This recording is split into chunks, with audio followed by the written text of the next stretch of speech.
बिस्मिल्लाहिर्रहमानिर्रहीम। अस्सलाम वालेकुम। Welcome back to my channel. कैसे हैं आप सब? आई होप आप सब खैरियत से होंगे। आज आपके लिए बहुत स्पेशल सी रेसिपी लेके आई हूँ, गाजर की खीर, या फिर आप इसे गजरेला भी कह सकते हैं। अच्छा, ये बनाना बहुत ज़्यादा आसान है। सर्दियाँ हों और गजरेला ना बने तो ऐसा हो नहीं सकता।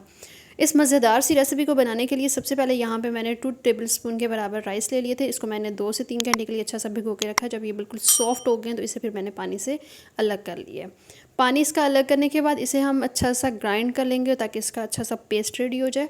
यहाँ पे मैंने 4 से 5 गाजर ली हैं और इनको मैंने कद्दूकश कर लिया है। अच्छा, आपने इसको जो कद्दूकश करना है या ग्रेट करना है वो थोड़ा सा मोटा मोटा ही आपने रखना है, ताकि जो हम गजरेले में गाजरें ऐड करें तो वो थोड़ी सी प्रोमिनेंट हो सके, थोड़ी सी वाजिया हो सके गजरेले में। इसको रेडी करने के बाद यहाँ पे एक कढ़ाई ले रही हूँ और इसमें तकरीबन 1 लीटर के लगभग हम इसमें दूध ऐड कर देंगे। ऊपर ढक्कन दे देंगे। हल्की सी आंच पे हमने इसे बॉयल आने तक कुक करना है और फ्लेम आपने बिल्कुल कम करनी है। उसका रीज़न ये है कि जब आप इसकी फ्लेम ज़्यादा रखेंगे तो ये बिल्कुल बॉयल जल्दी हो जाता है या फिर इसमें जल्दी बॉयल आ जाता है। तो ऐसा नहीं, बिल्कुल हल्की सी आंच पे बस इसे आपने बॉयल करना है। जब इसमें बॉयल आ जाएगा तो इसमें थोड़ी सी इलायची ऐड कर देंगे, तकरीबन 2 से 3 दाने। इसकी खुशबू बहुत अच्छी होगी और इसका जो टेस्ट है वो बहुत ही परफेक्ट होगा। तो जब भी कोई डेज़र्ट बनाएं, मीठा बनाएं, खीर बनाएं, हलवा बनाएं, उसमें इलायची लाजमी ऐड किया करें। अच्छा जी, उसके बाद हम इसमें ये राइस ऐड कर देंगे जो मैंने ग्राइंड करके रखे हुए हैं। और इसे ऐड करने के बाद आपने फ्लेम हल्की सी रखनी है और हल्की सी फ्लेम पे आपने इसे कुक होने देना है जब तक कि खीर गाढ़ी ना हो जाए। जब तक कि चावल अच्छे से ना फूल जाएं आपने बिल्कुल हल्की सी आंच पे कुक करना है। और दूसरी बात ये कि जब खीर को आप बिल्कुल हल्की सी आंच पे बनाएंगे या फिर कुक करेंगे तो उसका जो टेस्ट है वो बहुत अच्छा होगा और दूध जो है वो बहुत अच्छे से मिक्स हो सकेगा तमाम चीज़ों में। गाजर और चावल जो इसमें ऐड कर रहे हैं वो बहुत अच्छे से गल जाएगी। तो आपने बस ये कि हल्की सी आंच पे इसे कुक करना है। ऐड करने के बाद अच्छा से इसे मिक्स करेंगे। लो सी फ्लेम पे हम इसे कुक करेंगे और इसका जो कुकिंग टाइम है तकरीबन 15 से 20 मिनट है। 15 से 20 मिनट में ये मज़ेदार सी खीर बनके रेडी हो जाएगी। इसका टेस्ट बहुत अच्छा होगा और ये सर्दियों में बहुत ज़्यादा शौक़ से खाई जाती है। जब इसमें हम गाजर ऐड करते हैं, गाजर का जो है एक अपना टेस्ट है, तो सर्दियों में ज़रूर बनाया करें। विंटर सीज़न की बड़ी स्पेशल सी रेसिपी है। घर में कोई मेहमान आ जाए, कोई दावत हो, तो ये वाला जो मीठा है, ये वाली जो खीर है, ये ज़रूर बनाइएगा। बस हल्की सी आंच पे इस तरह आपने कुक करते जाना है। और साथ ही अगर आपने अभी तक चैनल को सब्सक्राइब नहीं किया तो प्लीज़ चैनल को सब्सक्राइब करें। वीडियो पसंद आए तो वीडियो को भी लाइक करना ना भूलिएगा। अच्छा जी, यहाँ पे जब खीर हाफ़ डन हो गई है तो इसमें मैं शक्कर ऐड कर रही हूँ मीठे के लिए। आप चाहें तो इसमें चीनी भी ऐड कर सकते हैं, शक्कर ऐड करें, दोनों में से जो भी आपको पसंद हो आप ऐड कर सकते हैं।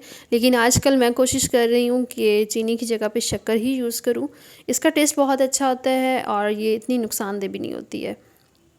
तो कोशिश किया करें अपने खानों में शक्कर को भी यूज़ किया करें।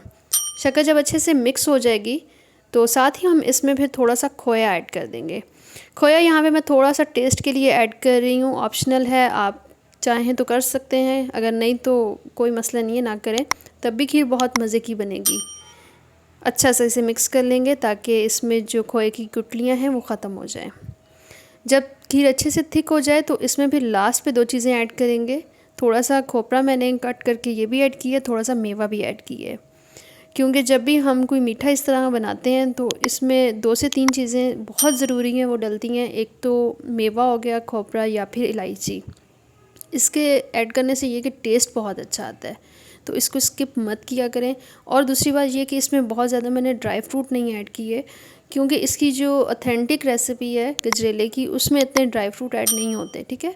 इसमें जो चीज़ें मैंने ऐड की हैं सिंपल यही चीज़ें होती हैं। इसके साथ ही इसका टेस्ट बहुत अच्छा होता है और आपने ज़रूर ट्राई करना है। अपने बच्चों को बना के दें, फैमिली में जिसको भी पसंद है उसे ज़रूर बना के दें इस विंटर सीज़न में। इस विंटर सीज़न की ये बहुत ही स्पेशल सी डिश है।